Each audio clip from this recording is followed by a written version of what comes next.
From fear to power, transforming life through better communication. Hello my friends. Welcome back. Today I want to give you a simple key that can unlock every room you have been afraid to enter. If you learn to talk better, you will do better. The quality of your life rises or falls with the quality of your communication. Not money, not luck, not even talent. Communication. Before we dive in, I invite you to subscribe to this channel so you never miss these deep conversations that strengthen your mind, steady your heart, and upgrade your daily actions. Your future self will thank you for making this a weekly habit. Most people think communication only means talking to people. That is part of it. But it is not the whole picture. Communication is the language of your thoughts, the bridge to your relationships, the frame of your expectations, and the engine of your results. If your words are vague, your life becomes vague. If your words are powerful, your life becomes focused. Tonight I am asking you to step into a higher standard for your language. Because when your language lifts, your life lifts. In the next parts, we will map the full landscape of communication. From the voice inside your head to your words with others. From your dialogue with God to your instructions to technology. We will examine the stories that create belief, the expectations that create emotion, and the choices that create results. Then we will practice the simple habits that turn clear language into a clear life. When I say communication, most people immediately imagine a conversation with another person, talking to a friend, a partner, a colleague. That is the first thing that comes to mind. But that is only one piece of the puzzle. Communication has layers. The first and most important is internal communication. This is the constant stream of words you whisper to yourself. It shapes your emotions, your confidence, your beliefs. If you say to yourself, "I'm stupid," or "I can't," those words become chains around your potential. If you tell yourself, "I can learn, I will act," those words become wings. The story you tell yourself is the story you will live. The second is external communication. This also divides into several directions. There is the vertical communication, between you and God. If you believe, it is not about getting Him to do your thing, but aligning yourself with His purpose. There is the horizontal communication, between you and others, your family, your coworkers, your community. The quality of these conversations shapes your relationships, your opportunities, and your influence. And today, there is a new form of communication, with technology. Your ability to work with artificial intelligence, to explain exactly what you desire, and to refine the answers it gives you. That ability depends on how clearly you can articulate your thoughts. If you are vague, your results will be weak. If you are precise, your results will be powerful. So communication is not just speech. It is the foundation of thought, belief, faith, relationship, and even the future of work. If you master your communication, you master the direction of your life. Let me bring these ideas to life with some stories that have stayed with me for years. I once sat in a church in Texas back in the 1980s. Listening to a preacher. Every sentence he spoke leaned on the same word, thing. Do that thing. Remember that thing. Take care of that thing. I remember thinking, how could someone with such an important message make it sound so empty? It showed me something powerful. Even the greatest truths can be buried beneath poor communication.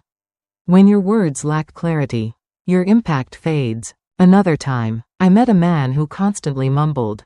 His words came out blurred, as if he was afraid of being heard. Mumbling is like a shield. It allows you to speak without truly committing. It's as if the speaker doesn't want to take responsibility for their own thoughts. But what happens when you do that for years? You create a life of hesitation, a life without ownership. And then there is the word, try.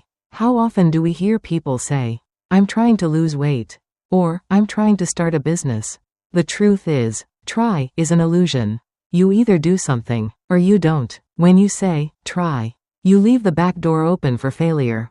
The moment I stopped saying, "I'll try," and replaced it with, "I will," or "I won't," my world shifted, my energy rose, my confidence grew, and my results followed. But my favorite story is about fear, my fear of flying.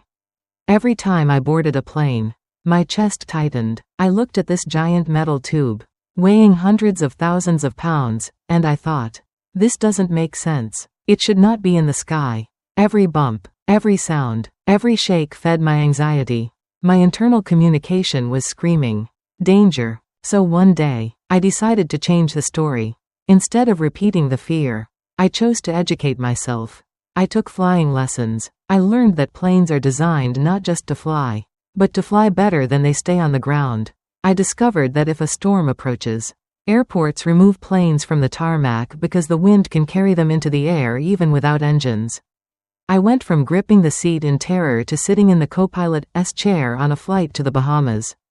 Adjusting the instruments, calm and confident. What changed? The story I told myself. By changing my words, I changed my belief. By changing my belief, I changed my life. Now that we understand how communication shapes every part of life, let's talk about how to improve it in practical, powerful ways. First, begin with your internal language. Pay close attention to the words you use when speaking to yourself. If you constantly repeat, "I'm a failure," "I can't do this," or "I'm not enough," those words become the script you live by. Instead, choose language that empowers you. Replace "I can't" with "I will learn." Replace "maybe" with "I will." Stop calling yourself names you would never accept from a friend. If you wouldn't let someone else speak to you that way, why would you allow it from yourself? Second, upgrade your external communication with others. Before every conversation, pause and ask, how can I make this valuable for them? The most successful people in business, relationships, and leadership are those who know how to clearly express value. If you want stronger family bonds, raise responsible children, or win loyal clients, clarity and empathy in your words are non-negotiable. Third, strengthen your vertical communication with God. If you believe, prayer is not about convincing God to do your will, it's about aligning yourself with His. When you begin to speak and act as though His promises are true, your perspective changes, your communication shifts from begging to believing, and that changes the way you live. Fourth, master your dialogue with technology. We are living in the age of artificial intelligence. Your ability to benefit from it depends entirely on how well you can articulate what you want. If your questions are vague, your answers will be weak. But if your words are precise, the results can transform your work, your creativity, and your life. And finally, practice 2 timeless habits. 1. Read more. Read books filled with strong ideas and strong language. This will expand your vocabulary and sharpen your thinking. 2. Write more. But don't just copy quotes. Write down what you thought when you read something powerful or when you heard something that struck you. That reflection is where your unique voice is born. That voice will shape your destiny. So now, let me ask you the most important question. Tonight, when you are alone with your thoughts, what story will you tell yourself? Will you repeat the old story of fear, doubt, and hesitation? Or will you write a new one, a story filled with clarity, courage, and determination? Remember this, if you talk better, you will do better. Your words shape your beliefs. Your beliefs shape your expectations. And your expectations shape your life. The language you choose is not just sound, it is the blueprint of your destiny.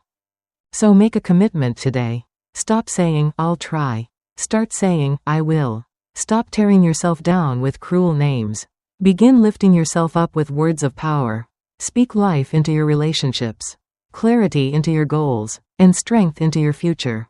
And if this message stirred something inside you, don't let it fade away. Subscribe to this channel right now, because every week we go deeper into truths that unlock your mind, steady your heart, and empower your life. Together, we will sharpen our words. And with sharper words, we will carve out sharper futures. Talk better, do better, live better.